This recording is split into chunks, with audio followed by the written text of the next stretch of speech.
everything he says is true, and I've been saying that for years. We are the people. We have the power. I don't care what party we belong to. That's irrelevant.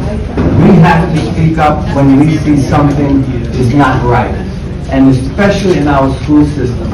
And he mentioned something about this credit system. And I can tell you firsthand, because my lovely wife is Chinese, and I hear a lot of things that come directly from China. They have a social credit system. If they don't like what you do, that points off your credit.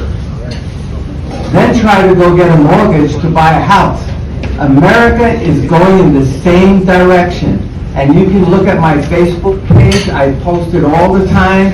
I say it. I try to get people to understand what is going on in China is something that is starting to happen here. And we cannot let it happen here. And I don't remember who said it, but after America, there's no other free place in the world for anybody to go. Right? We have to keep America free. That's the bottom line. So now, Michael, can you do me a favor? Can you please set up their PowerPoint? These two lovely young ladies, I think when I tell you a little bit about them, you're going to be surprised. They work in Metro Vice Squad, and they are very involved in human trafficking. And one of APCA's first events was we had agents from the FBI and Metro talk to us about human trafficking. But unfortunately, that was at the beginning of the pandemic, and we couldn't have so many people in the room.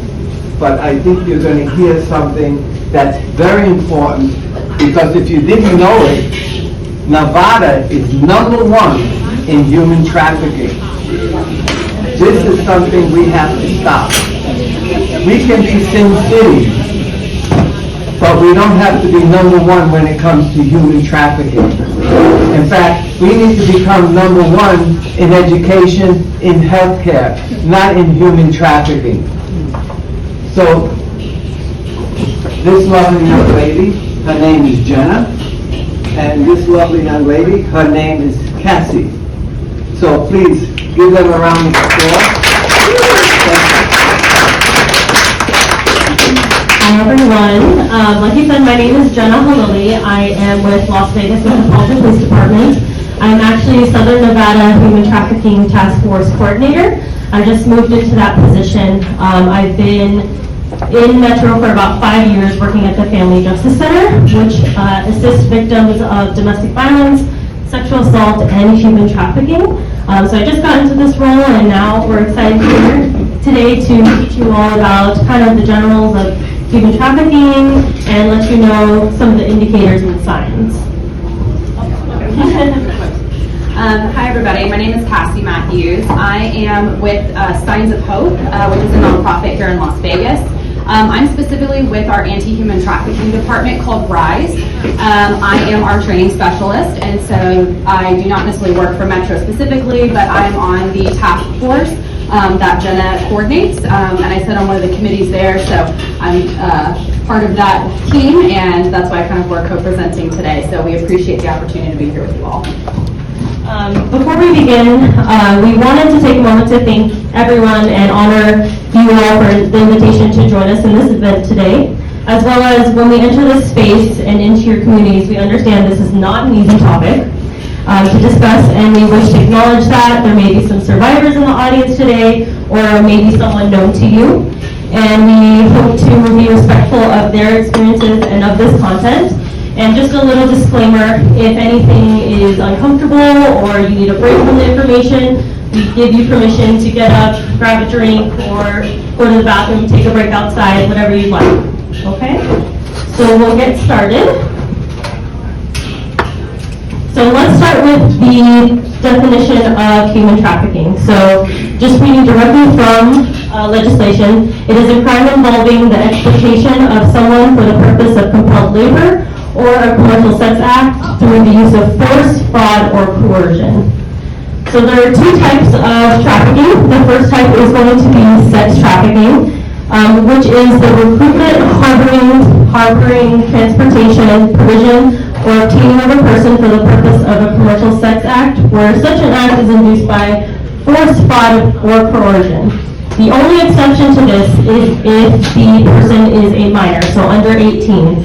They do not need that force, fraud, or coercion piece because any minor, there's no such thing as a child prostitute. Anyone who's under 18 and providing that commercial sex act is a victim of the exploitation.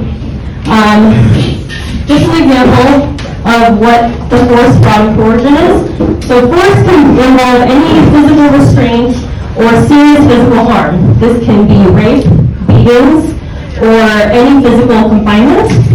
That fraud portion can involve false promises about employment, wage, working conditions, marriage, love, or a better life. And that coercion piece, that can be either physical or kind of a psychological manipulation piece.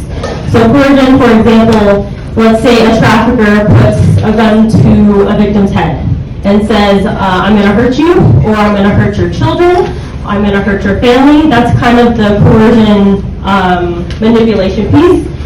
They can also just say they have weapons and threaten to do something with the weapons, or just have children with them to keep them under control. That love kind of promises of love piece, they can use phrases like, if you love me, you will do this for me. If you love me, this will be the only time that we do this. And then I kind of want to go over kind of the heat maps. And on the left side, it is 2019, the right side is 2020. This is the locations of where most human trafficking calls are from. So as you can see, it's all over the nation, but especially in Nevada, we're obviously the hot spot there. It's really hard to kind of make a numerical value because most victims do not come forward. It's hard to make definite numerical value because they do not self-identify as a victim. They might not know what human trafficking is and know that they're being trafficked. So this is kind of like a guesstimate, and we ask you to keep in mind that all numbers are not exact. They're going to be kind of an estimation or representation of it. Okay, so we're going to talk a little bit about the demand. So the endless demand continues to drive sexual exploitation of women and children through sex trafficking. It is the second largest criminal industry in the world behind drug trafficking. So in previous years, it was third under gun trafficking, but as it has increased, it has become the second largest. The human trafficking is like a supply and demand business model. Without the demand of those who want to purchase sex from both adults and juveniles, there would be no supply and need. And it's often characterized by the low-risk, high-reward profit model. So unlike gun and drug trafficking, like that are sold over financial or material benefit, they are using humans that can be sold over and benefit from that financial or material benefit of the traffickers, making it extremely lucrative. And because there's so much fear and trauma that these victims go through, they are less likely to come forward, be a part of investigation. So a lot of the times it's really hard to prosecute these cases, unlike a drug charge or a gun trafficking charge. This image alone, as you can kind of see, this is the 17 cities with their connecting routes that have been found to known as like tracks or circuits. And as you can see, all tracks lead to Vegas. So at one point or another, we have heard and have experience with talking to victims of trafficking that they have been through Vegas at one time during their experience. So all cities are pretty well connected, but Vegas is a huge kind of hub for all of this.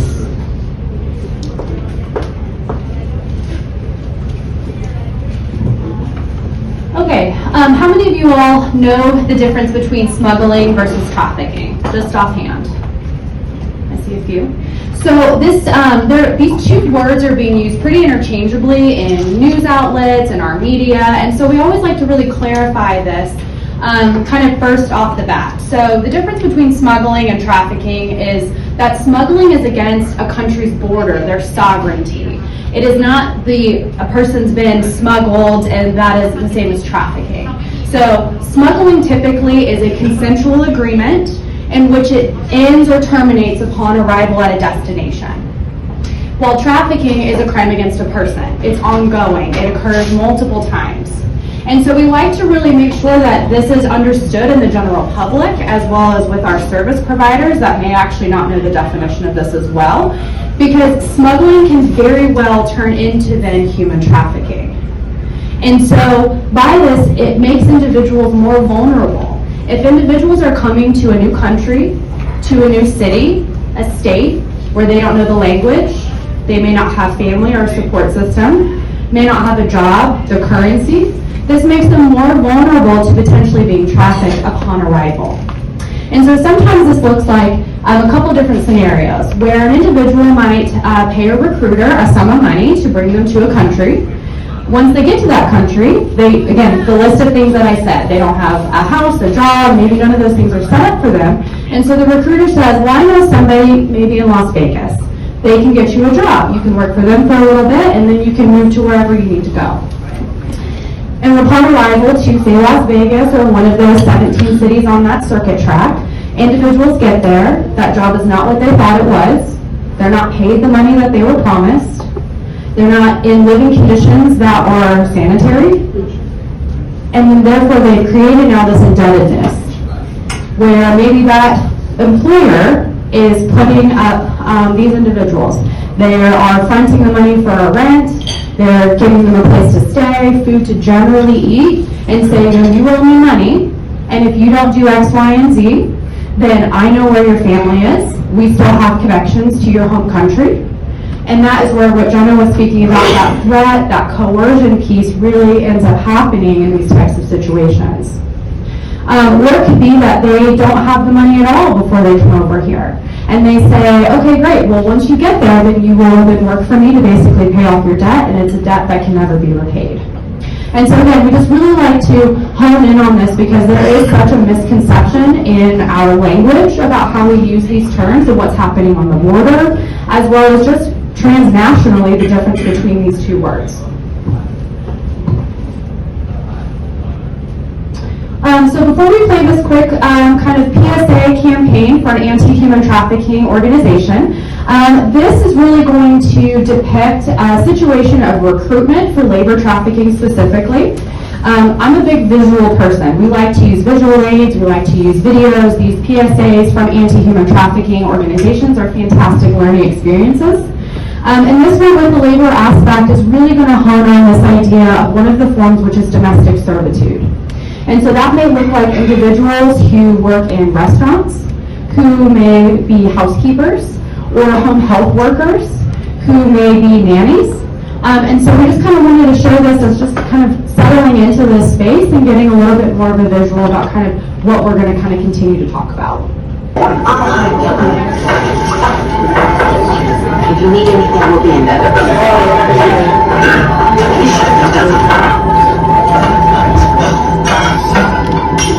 You're so careless and clumsy. Can't you remember everything you want to do? I don't want to go out home.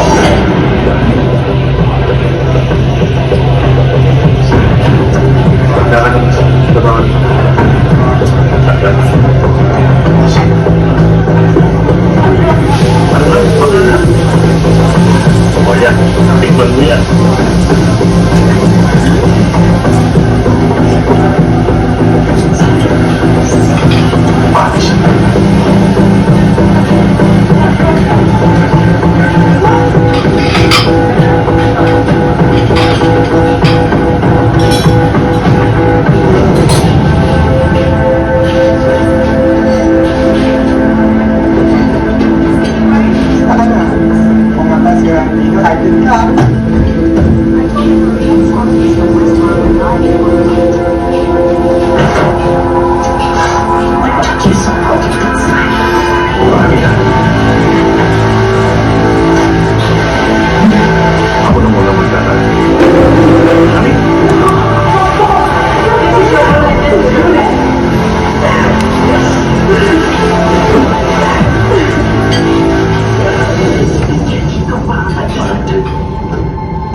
you're looking at a situation in which somebody was recruited from their home country, promised certain things, promised a certain job with a lifestyle, very excited about the opportunities that were going to come from this opportunity, only to arrive and basically have been coerced, fraudulently promised. So one of those that Jenna mentioned, that forced fraud or coercion aspect, was fraudulently promised something. Upon arrival, then documentation was taken, so now the individual no longer has access to movement, can't return home, can't really return anywhere here in the United States, or travel somewhere else without identification. And so all of these tactics are ways that individuals and traffickers know to be able to exploit and then continue to keep individuals within their control.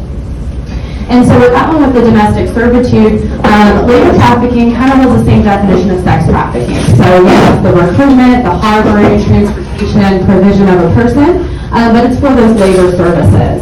And there's so much intersectionality between labor and sex trafficking. And a lot of times they intersect directly. Sometimes it may be someone started out doing a specific forced labor job, or was in that idea of debt bondage that we kind of mentioned earlier, was sometimes that smuggling aspect. And then it may move into, well, now you've done this, so now we're going to move into commercial sex. And so I really like this kind of, again, image, because it shows a lot of times too, when we encounter victims and survivors, we're unsure about what their workers' rights are, and they may not be familiar with the systems in this country or in another country. And so understanding that a lot of times labor violations are only a precursor to trafficking, to being exploited. But there are plenty of times where, just like in the lighter section here, less pay than promised, withheld pay, maybe paid under minimum wage, those things are labor violations, and not necessarily to that trafficking aspect, because we've got to have that force, fraud, and coercion occurring. But you can see how quickly things can change. And how quickly we can move from someone being exploited to then someone being trafficked.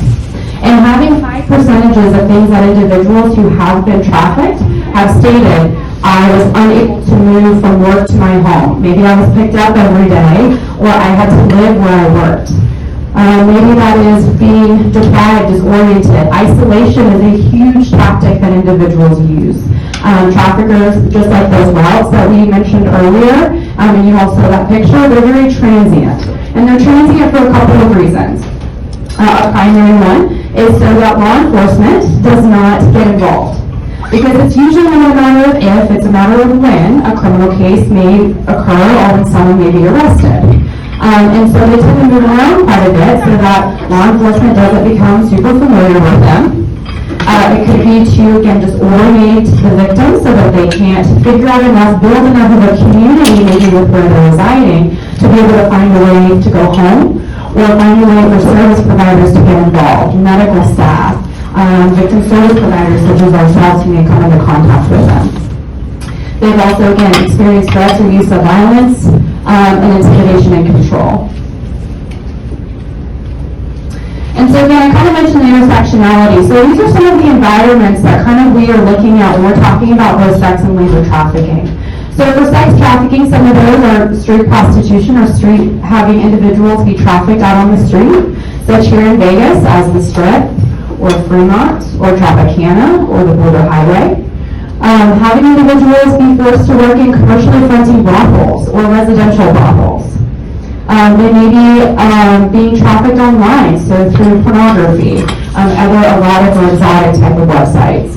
Hotels, motels, or truck stops, so big transportation hubs. Moving over then to the labor trafficking, because as sensationalized and sometimes it is in the media, sex sells and sex is what is in the media. But labor trafficking tends to actually be more prevalent. It's just even more difficult to be able to prosecute, to investigate, and so there's just a lot of other complexities with that.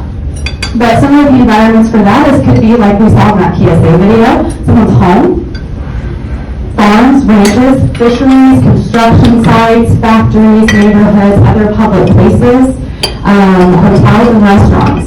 And again, where these two kind of intersect is now maybe clubs, host bars, karaoke bars, other bars in the area. It could be sexually oriented businesses, massage parlors, illicit massage businesses. There are plenty of forward, front-facing, and legitimate massage parlors, but some of these, which we'll kind of talk about next, are illicit, but they do have proper licensing, and they do offer some of these services. But behind the scenes, it's all of these other things that are occurring. So when we want to talk about in this particular community group, we've got some stats here. So this is the second most likely race of victims in both labor and sex trafficking were of Asian descent or of the Asian culture. 51% of victims in East Asia were women and nearly a third were children. Again, when we talk about both labor and sex trafficking, we want to just acknowledge and understand that this is not just children, it's not just adults, female adults specifically, this is also men, young boys, those in the LGBTQ communities. And so we're really highlighting that this is not just solely a problem for one particular group, one particular race. This really is something that affects every one of us. More than 85% of victims were trafficked from within the region to neighboring destinations of China, Japan, Malaysia, and Thailand. The most prominent vulnerability for exploitation of trafficking is recent migration or relocation. And again, that doesn't necessarily have to be to a new country, but we did talk about how that does really increase someone's vulnerabilities. It could just be to a new state. It could be across the country. I've moved around quite a bit, but every time I go somewhere new, I have to learn, what are the services here? Where's the police station? Where can I access my grocery store safely? What's the, safest gas station? And so understanding that any sort of relocation or moving around requires us to have to build new communities, new resources, and a new and more familiarized surroundings. And a lot of times what we were finding even within the Asian cultures is that tsunamis or natural disasters that are occurring in East Asia and on that side of the world are solely impacting this community, causing them to have to migrate, to leave, to have their homes taken away from them, having their jobs, having their children, being separated from their families. It also can be in other countries such as armed or military conflict that causes the disbursement of individuals. Again, making people more vulnerable to needing jobs, safety, protection, and financial stability. The most prominent forms that we found within this were sexual exploitation, that domestic servitude, and forced labor or forced marriages. And just understanding, Jenna kind of spoke briefly, but this is a very lucrative industry. So typically about $150 billion a year is profited from human trafficking. And just to give you like a bigger picture of this, so this graph is where she took her numbers from. It's a $150 billion industry. That was in 2014. In 2008, I believe, it was 80 billion. So that jump is really huge, and we don't have recent numbers, but you can kind of see the increase that's going on. So we talked about one of the forms in that intersection, because this can be both labor-based as well as for sex trafficking-based, is illicit massage or illicit massage businesses. Typically they're commercially fronting, typically part of a larger organized type of crime network. It's not hidden. Again, they acquire proper licensing, proper business signage, but there's some definite indicators. And so this is typically seen as the second most common type of trafficking. And usually it's connected to some other business that may be fronting or doing other sort of illicit aspects out of it, while this one again is looking as the more legitimate business.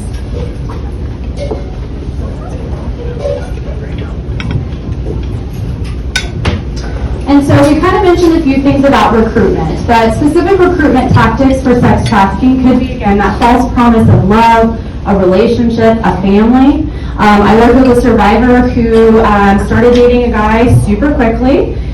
They got engaged very quickly, got married even quicker. And so on his trip across state lines to introduce her to his family, they did that, they all loved her, she saw no red flags. And upon coming back, he said, we don't actually have money, we don't have gas money to get back home, and so I've set up a date for you, and I'm going to need you to do this for me. And that was the first time that he trafficked her. And that continued on for some time. But he knew what he was doing, one, and that was that false promise of that love, that fraudulent marriage that they entered into. Because he specifically said, when, not if, when we get caught, you cannot testify against me because we're married. Now, good news for her in this situation is that he was not as smart as he thought he was.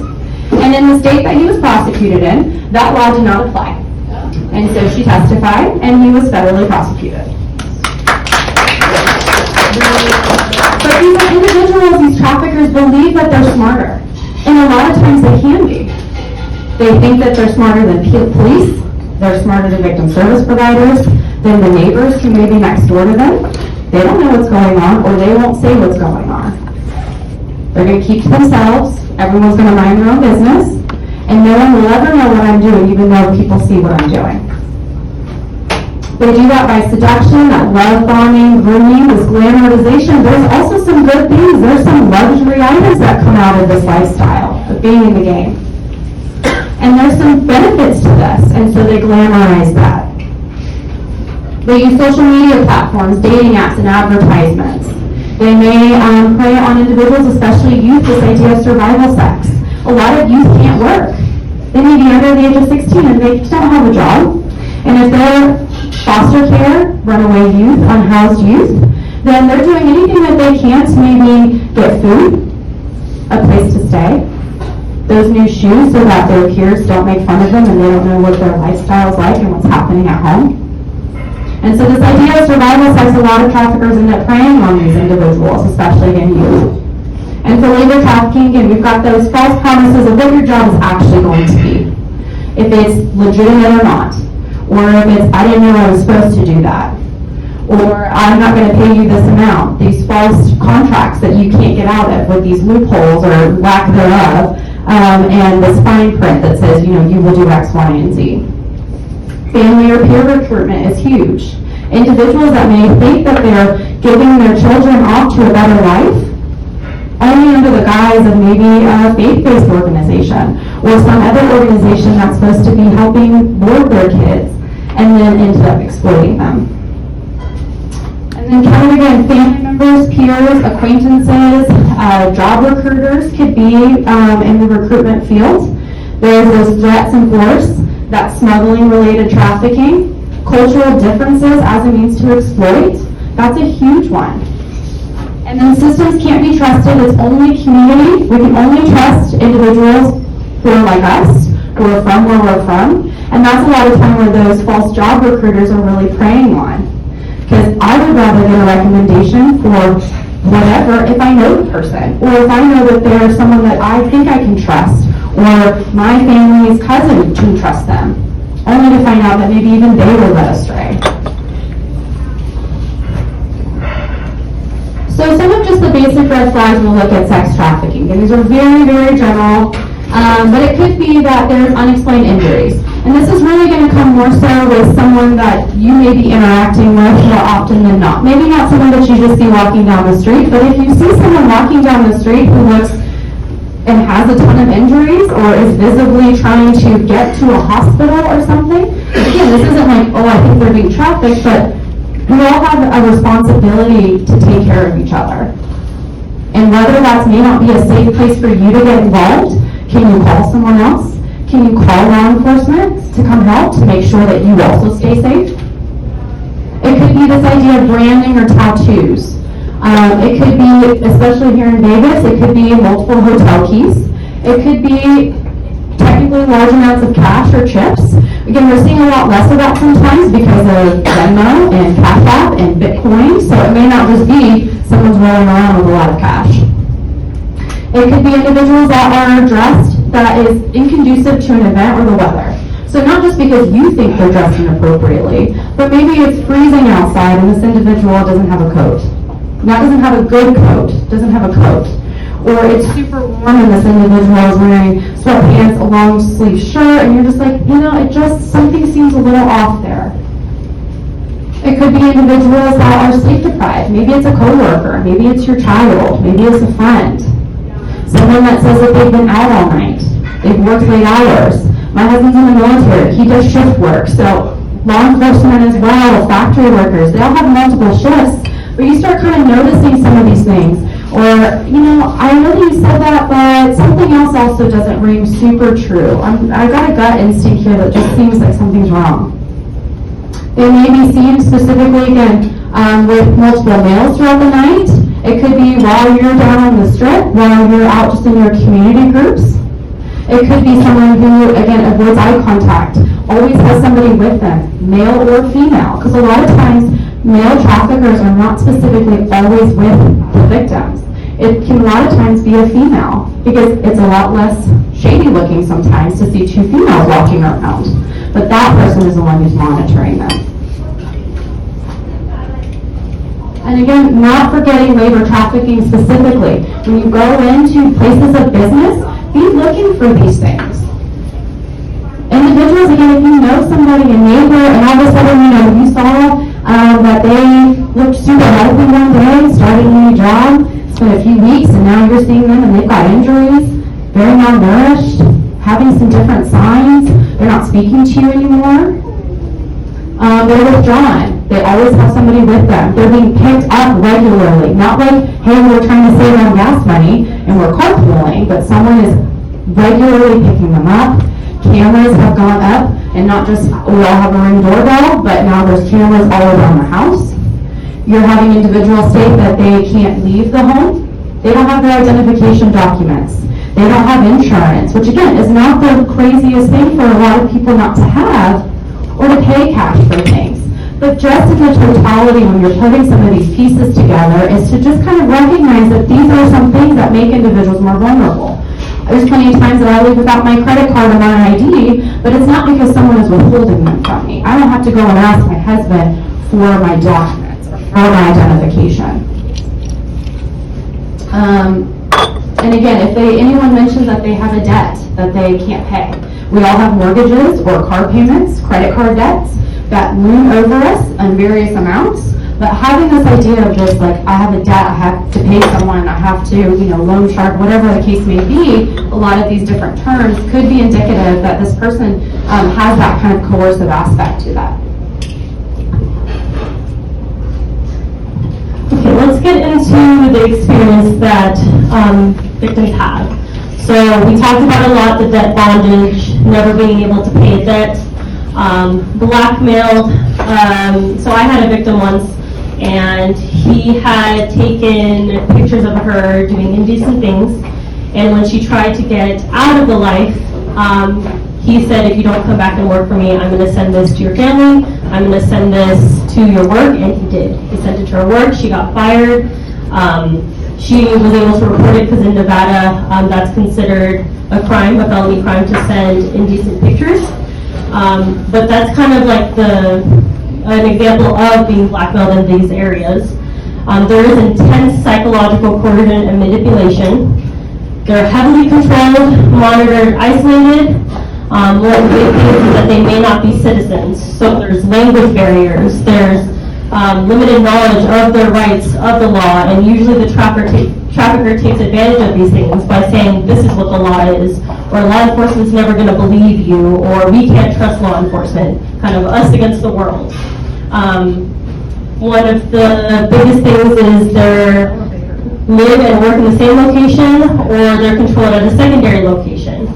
They work excessive hours, as Caspian mentioned earlier, and they do not receive pay, fair wages, benefits, or paid solely in tips.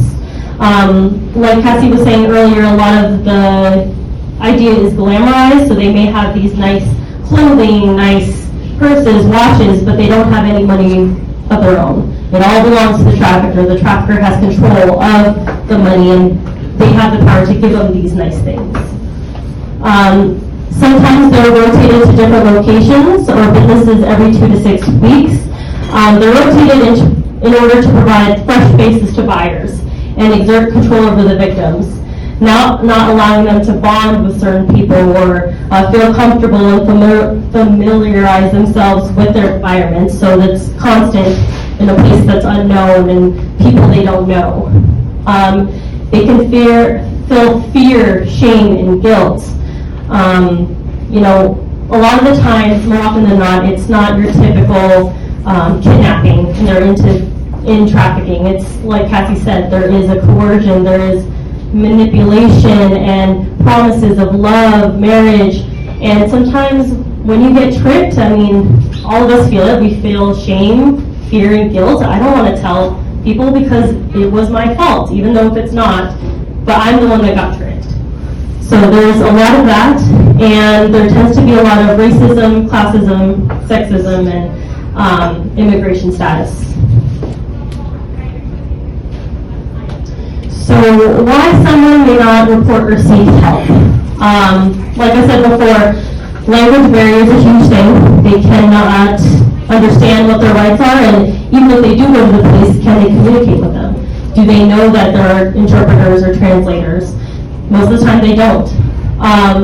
And there's the fear and distrusting of police, threat of being arrested, or fear of deportation. So one of the things, I mean, I grew up and in an Asian household, you were taught to kind of keep to yourself. Your family business is your business. We don't really talk to strangers. We don't really go out of our way to spread our business, and we don't trust police. That's kind of the cultural thing for what I was going through. I would never trust police until I had a good experience with them. There's also the fear of deportation. If you report something, the police is going to deport you. And I'm here to tell you that it is not Metro's goal to deport anybody. Anyone that comes forward, we do not care about immigration status. If you come forward and report, we are not looking up what your status is. We don't make a call to ICE. We're here to provide victims resources and connect them to get help. We are not going after you if you had done the prostitution aspect, if that was illegal. We're more after the people who are harming you. So the Johns who are paying for your services, the traffickers who are getting you and manipulating you into this field. So that's, if there's anything that I want you to take away, is that Metro does have a goal of helping people, not necessarily as much as immigration status, because I know that's a common misconception. They also might not report because of, like what I said earlier, the fear, shame, and guilt, or the debt they owe. And another reason is because they're severely abused. One of the things I learned when I first got on is the experience of a trafficking victim is closer to that of a person who's been tortured. And that really spoke to me because I've been in domestic violence a lot, and I thought, it's similar to domestic violence, but to be compared to torture, I think that's something that no one can recover overnight, and it's a lot of mental, physical, so draining, and it changes you as a person. So you kind of have to be aware of that this is kind of the things they're going through, and they may not react to you or react to law enforcement or react the same that you and me would because we haven't been through that experience. And then lastly, just the cultural differences. Just like I said earlier, so I won't go into that again, but lastly, this is kind of our call to action. Okay, what can you do to help?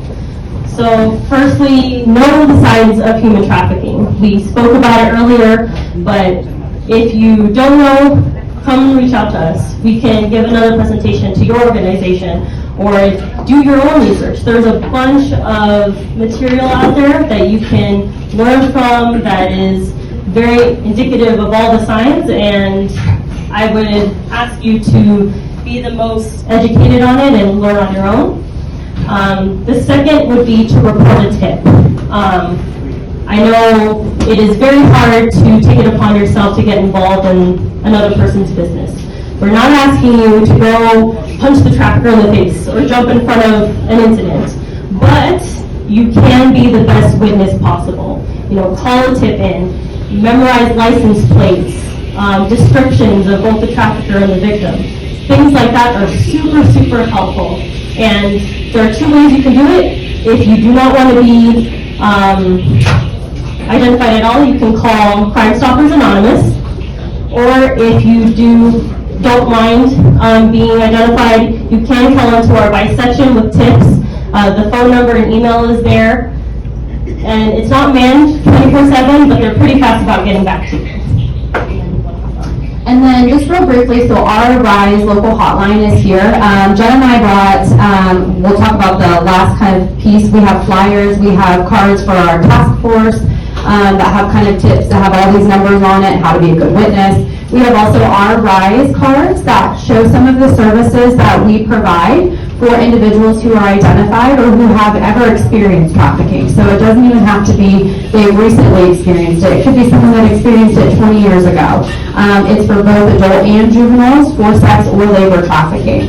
So if you think, hey, I've got a business or I may want to take some of these, I may have maybe somebody in mind that I think I might give this service card to. It has our hotline on that QR code as well as a list of services. Can I ask a question? Yes.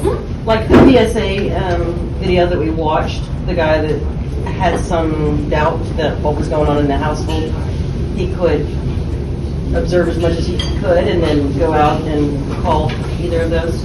Yes, absolutely. And we want to just strongly encourage that even if you are wrong, even if you never know whatever happened, throughout our training, even over the last year, through VICE, with some of the trainings that we've been doing with casino staff and security, they've received positive tips that basically led to investigations because people sat through our classes and thought, something seemed a little weird with maybe a situation that I witnessed at work.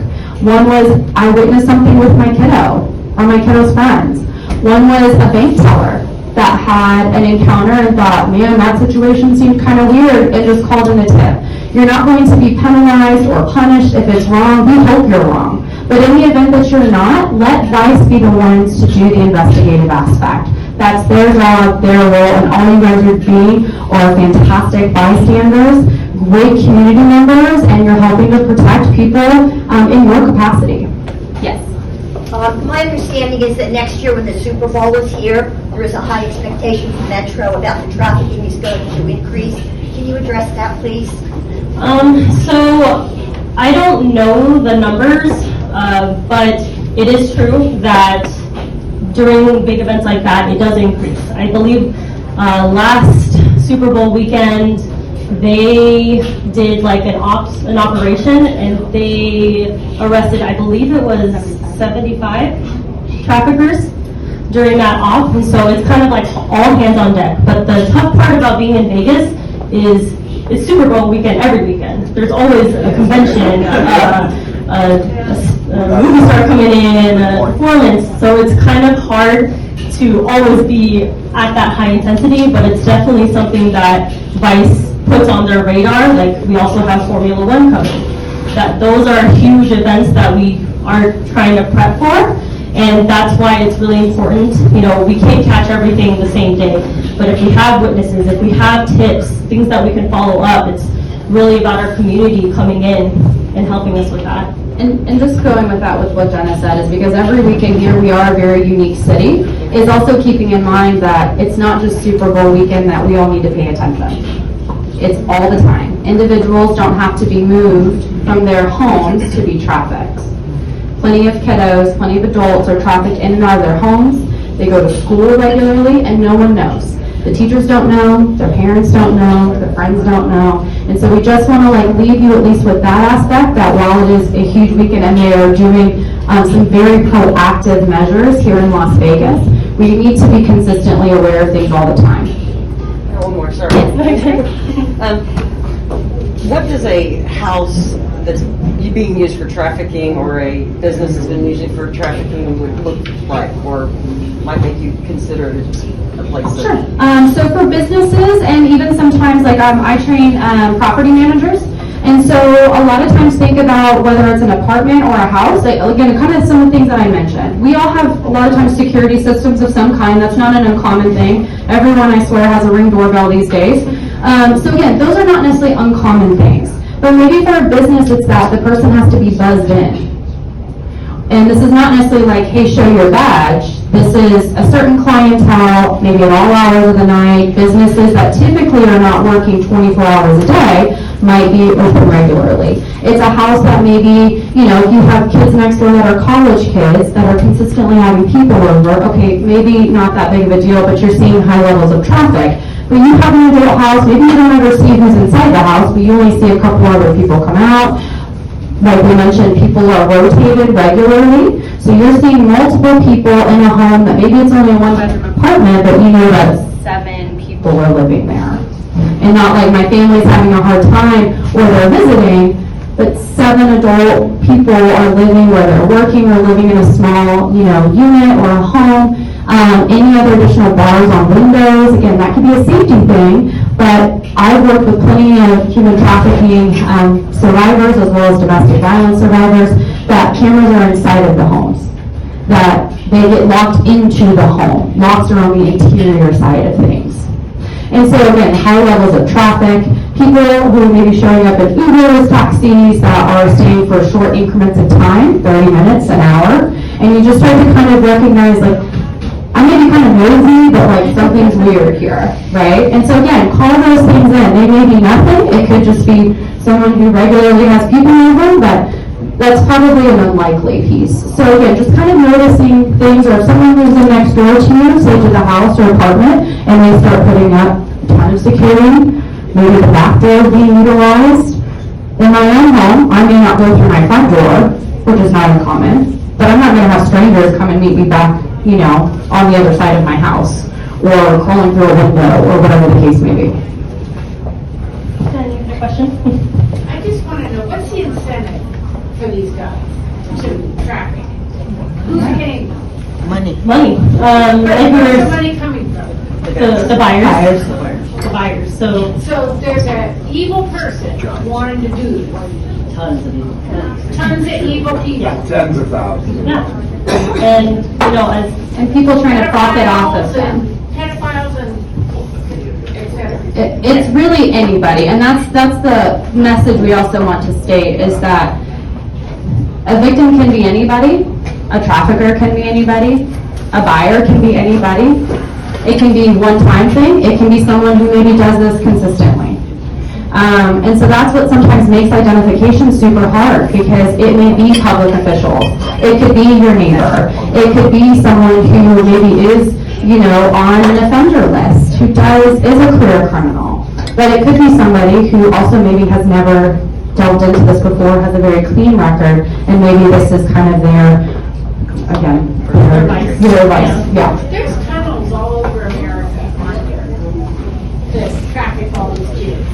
Well, so we talked about like the circuits for cities, so that's kind of what our knowledge base is, and that's not necessarily a tunnel base, that's just, again, through major highways and transportation hubs. Airports are obviously super big, bus stations, absolutely, trains.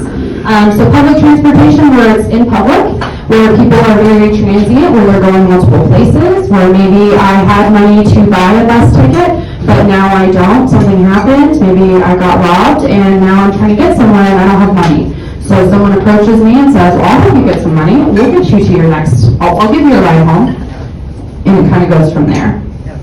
Yes. You know, one of our, my church, we went out on the strip to pick up trash, and you know those cards that they hand out? One of our ladies had asked them, why do you guys do this? And one of the guy's response was, they took our green cards. So this is the only way we can make money to feed our families. So even just those people passing out those cards. Yeah, and we want to make sure that one of the services specifically for RISE, as well as through Metro with T-Visa, there are pathways to citizenship, especially with individuals who are looking to cooperate in investigation cases, or those that want nothing necessarily to do with law enforcement. That's okay, because as victim advocates, we partner with legal service providers to be able to provide those immigration resources. So take a few of our cards if you ever see that, you know, happen again, but that is a really real thing that you've witnessed, and something that is so easy to have someone's documentation taken and not be able to, you know, get their basic things met. So, and kind of just our last, because I know we had a lot of questions, and I love this, so we'll actually stick around or be outside wherever we're allowed to be if you guys have any more. Guess what? I have one question. Oh, yes. Well, the first time I had members of the FBI come and talk about this, they said that they have a sign they put up in women's bathrooms. Yeah. How do people get access to those signs, establishments to put them up? And do you still do that? Yeah, so there's signage a lot of places. Casinos specifically have really started to update and put their signage both in men's and women's restrooms. Airports, as you see, typically have signage. And a lot of times with these, even like QR codes, because we don't want to be giving individuals a lot of paper that could potentially be found or taken away from them. But a lot of times it's also for, again, us as the general public to raise our awareness.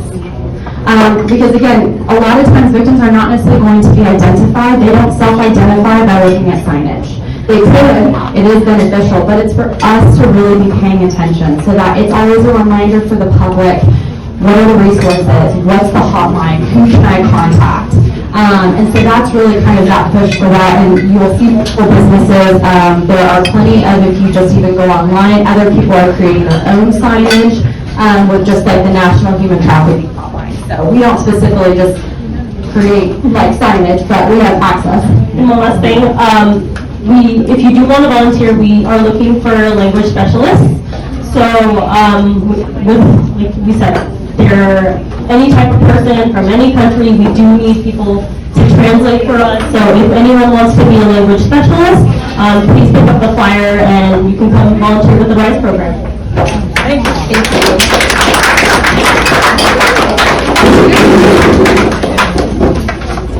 Thank you, ladies. That was a fantastic presentation. Thank you so much. And thank you, Brian. If everybody reads your book, I Have Faith in America.